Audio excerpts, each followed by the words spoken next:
Hello, everyone, and thank you for tuning in to my story. My name is Jensen Ackles, and today I want to share a personal story that I'll never forget. At 65 years old, I decided to take a leap of faith and meet someone new, a potential companion to share the next chapter of my life. But what started as an optimistic meeting quickly turned into one of the most bizarre experiences I've ever had. A little about me. I retired 5 years ago after working as a high school math teacher for over 3 decades. I live in a quiet 2-bedroom condo in sunny Florida, and my only daughter, Sarah, lives across the country in New York. My wife passed away 3 years ago, and since then, life has been peaceful, yes, but also very lonely. I had spent much of my time gardening, reading, and even volunteering at a local library, but there was always something missing. So I decided it was time to look for companionship. Not necessarily marriage, but someone to spend my days with, sharing laughter and memories.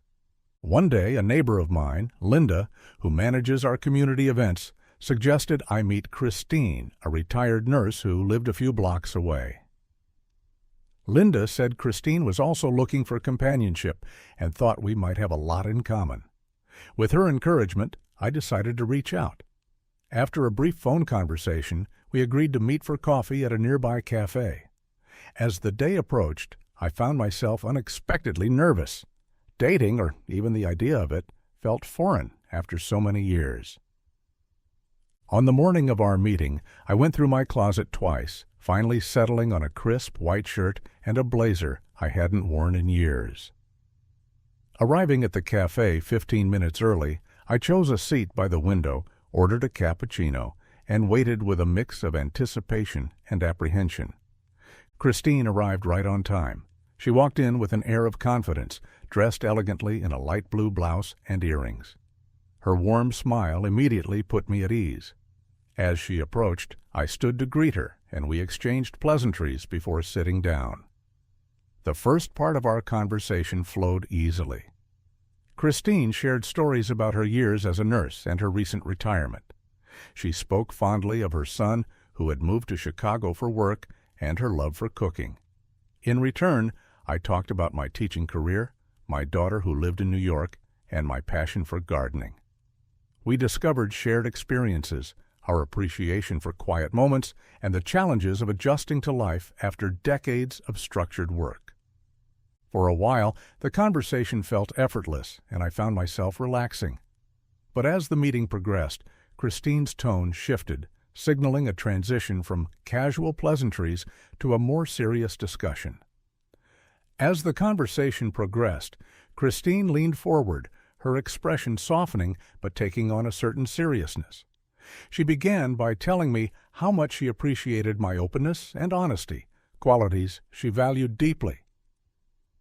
Then she explained that she had a few expectations, 4 specific conditions for a relationship. At first, I thought her candidness was refreshing. After all, it's better to lay everything on the table than to dance around unspoken expectations. But as she detailed her first condition, my feelings began to change.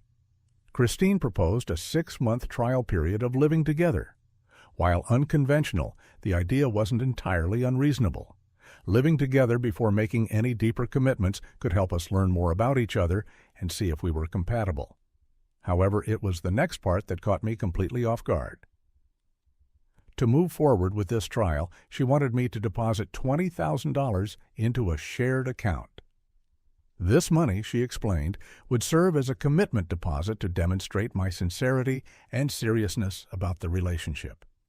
She added that if the trial didn't work out, she would refund a portion of the money, prorated to the time we had lived together. As she spoke, I felt a wave of emotions, surprise, confusion, and even a little disappointment. $20,000, it wasn't the amount itself. Though it wasn't a small sum, what troubled me was the principle of the request. It felt transactional, as if sincerity could be measured in dollar signs. I tried to maintain a neutral expression, but my mind was racing. A part of me wanted to interrupt and ask her if she was serious, but I didn't want to come across as rude or dismissive. Instead, I nodded and let her continue, though my thoughts were already tangled. Was this her way of protecting herself financially? Perhaps she had been hurt in the past and was looking for security. But the more I thought about it, the less it made sense. Relationships, especially at this stage of life, should be built on trust, mutual respect, and shared values, not financial deposits. I couldn't shake the feeling that her request turned what should have been an organic process into a business arrangement. What happened to simply getting to know each other over time, learning each other's quirks, and finding joy in shared experiences? This wasn't the kind of relationship I had imagined when I decided to step back into the world of dating. As Christine continued to explain her reasoning, I found myself trying to piece together what this condition revealed about her. Perhaps she had been burned in a past relationship, taken advantage of emotionally or financially, and this was her way of safeguarding against that happening again. But even if that were the case, it didn't change how I felt. The idea of starting a relationship with a financial transaction at its foundation felt wrong. It wasn't just the money, it was what the money represented. If trust and sincerity had to be proven through a deposit, what did that say about how she viewed relationships? I tried to empathize with her perspective, but the more I thought about it, the more my doubts grew. Relationships, especially at our age, should be about companionship and understanding, not about who can meet a list of demands. Despite my growing discomfort, I chose to let her finish without interruption. I didn't want to jump to conclusions or dismiss her outright. After all, I had agreed to meet her with an open mind. But as Christine moved on to describe her second condition, I found it increasingly difficult to imagine a future where these demands could be reconciled with my own values. Christine transitioned seamlessly into her next condition, clearly confident in her vision of what a relationship should entail. She explained that one of her lifelong dreams had always been to visit Hawaii, a destination she had long associated with beauty, tranquility, and romance. But this wasn't just any vacation. Christine envisioned a month-long getaway, complete with a professional photo shoot to commemorate the experience. She spoke with enthusiasm, describing sunset strolls on the beach, scenic helicopter tours over volcanoes, and candid snapshots capturing the start of what she hoped would be a new chapter for both of us. At first, I could appreciate the sentiment. A dream trip to Hawaii sounded lovely, and it wasn't lost on me how meaningful it must have been for her to imagine such a special experience. But as she continued, her expectations became clearer and increasingly overwhelming. Christine expected me to cover all expenses for the trip. She justified this by saying she'd ensure everything was meticulously planned, relieving me of any stress. "I'll handle all the arrangements," she promised, "from flights to accommodations. All you'll need to do is relax and enjoy." I sat there, smiling politely, but internally my thoughts churned. A trip to Hawaii wasn't a casual expense, especially one lasting a full month. Beyond the financial aspect, I found myself questioning the practicality of such a grand gesture so early in a relationship. What struck me even more was her insistence on a professional photo shoot during the trip. Christine explained that she wanted these photos to symbolize our bond, a visual representation of our shared future. As touching as that might sound, the idea felt premature. We hadn't even spent a full afternoon together yet, and she was already envisioning us posing for framed portraits in matching Hawaiian outfits. I couldn't help but feel uneasy. A trip of this magnitude wasn't just about money. It represented a level of intimacy and commitment that felt entirely out of sync with the early stage of our acquaintance. Relationships, at least to me, should progress naturally. This felt like skipping to the final act without even rehearsing the first scene. As Christine spoke, I tried to process what all of this might mean. Was her focus on grand gestures and elaborate plans a reflection of her personality? Or was it something deeper? Perhaps she had spent much of her life putting others first, her career as a nurse, raising her son, and now felt it was her time to prioritize herself. While I could respect the idea of chasing dreams, the expectation that I would be the sole provider for such a trip felt unbalanced. It wasn't just about footing the bill, it was the implicit pressure to prove my worth through material means. I thought about the kind of companionship I was seeking, one built on shared values, mutual understanding, and simple joys. I wasn't looking for a relationship defined by extravagant gestures or financial obligations. The thought of starting something with this level of expectation left me feeling more uncertain than ever. As Christine transitioned into her third condition, I braced myself. By this point, I wasn't sure what to expect, but I knew I had to hear her out. Her third condition revolved around finances again. Christine explained that if the trial cohabitation went well and we decided to marry, she would expect full control over our household finances. Specifically, she wanted me to hand over my retirement income, which she would then manage. She described her reasoning in practical terms. As a retired nurse, she believed she had the organizational skills and discipline to handle financial matters more efficiently. Each month, she would allocate me a small allowance for personal expenses, ensuring that the rest of the money was used responsibly for shared needs and future planning. At first, I wasn't sure if she was joking. Surely she couldn't mean that I would lose control of my own money entirely. But her tone was serious, and her explanation left no room for doubt. Christine even added that if I overspent my allowance, I would have to make up for it by taking on additional household responsibilities, such as cleaning or cooking. While she framed this as a fair and practical arrangement, it felt infantilizing. By this point, I struggled to keep my composure. Christine's first condition had been surprising, her second overwhelming, but this one felt outright controlling. Handing over my hard-earned retirement income to someone I had just met felt not only unreasonable, but deeply unsettling. In my mind, marriage or even cohabitation at this stage of life should be about partnership. While one person might excel in certain areas, finances for instance, there should still be room for collaboration and autonomy. The idea of surrendering financial control entirely went against everything I believed in. I couldn't help but wonder what kind of dynamic Christine was envisioning. Did she see a relationship as an opportunity to assert control, or was this her way of creating a sense of security for herself? Either way, it didn't sit right with me. At this point, my instincts were screaming at me to end the conversation and politely excuse myself. Yet I stayed, partly out of curiosity and partly because I didn't want to seem impolite.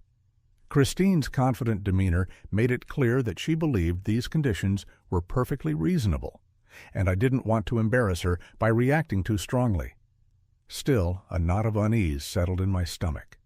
The more I listened, the more I realized that Christine's vision for a relationship was worlds apart from my own. As Christine began outlining her final condition, I could feel my patience wearing thin. Though I did my best to remain polite and attentive, she explained that even if we moved in together or got married, she would require us to maintain completely separate bedrooms. She elaborated that after over a decade of living on her own following her divorce, she had grown accustomed to having her own space. Sharing a room or a bed, she claimed, would disrupt her sleep and make her feel crowded. Christine added that this arrangement wasn't negotiable and was, in her view, a necessary aspect of maintaining personal boundaries and independence.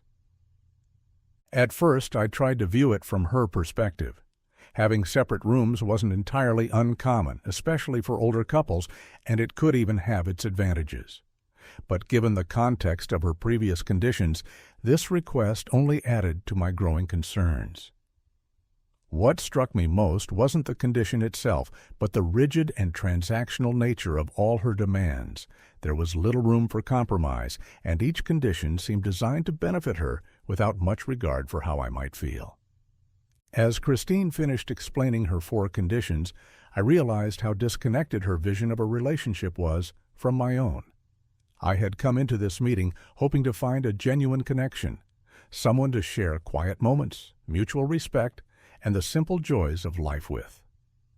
Instead, I found myself listening to a detailed list of requirements that made me feel more like a business partner than a potential companion.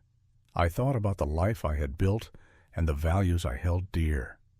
After a lifetime of hard work, I wanted my retirement years to be filled with peace, joy, and meaningful relationships. Christine's demands felt like they would strip away the very essence of what I was looking for: mutual kindness, trust, and understanding. While I understood that her conditions might stem from past experiences or a desire for security, I couldn't help but feel that her approach lacked the sincerity and warmth I sought in a relationship. After she finished speaking, Christine looked at me expectantly, waiting for my response. I took a moment to collect my thoughts before replying. I thanked her for being open and honest about what she was looking for in a partner. Then, as kindly as I could, I explained that I didn't think I could meet her expectations. Her expression shifted first to mild surprise and then to a polite smile. She nodded, acknowledging my response without pushing further. I offered an excuse about needing to leave for an appointment and quickly wrapped up the conversation. As I walked out of the cafe, I felt a mixture of relief and disappointment. Relief that I had stood by my values and avoided a situation that felt entirely wrong for me, but also disappointment that the connection I had hoped for had turned out to be so far removed from my expectations. When I got home that afternoon, I sat on my porch with a cup of tea, replaying the conversation in my mind. The more I thought about it, the clearer it became that Christine and I were simply not compatible. Her conditions, while perhaps reasonable from her perspective, were not something I could ever agree to without compromising who I was. I also realized how important it was to trust my instincts. While Christine's confidence and decisiveness were admirable in some ways, they didn't align with the values I held dear: sincerity, humility, and a willingness to build something together, not apart. The experience left me with a deeper appreciation for the kind of companionship I truly desired. If I couldn't find someone who shared my values and outlook on life, I decided I'd rather continue on my own than compromise my peace of mind. Solitude, I reminded myself, wasn't the enemy. A mismatched relationship, on the other hand, could bring more trouble than joy. In the days that followed, I found myself reflecting not just on my experience with Christine, but on the realities of dating later in life. Many of us carry the scars of past relationships, and it's natural to want to protect ourselves. But I believe that genuine connections are built on mutual respect, trust, and shared values, not rigid demands or financial obligations. For anyone stepping into the world of relationships at this stage of life, my advice is simple. Know your worth, trust your instincts, and never settle for less than what brings you peace and happiness.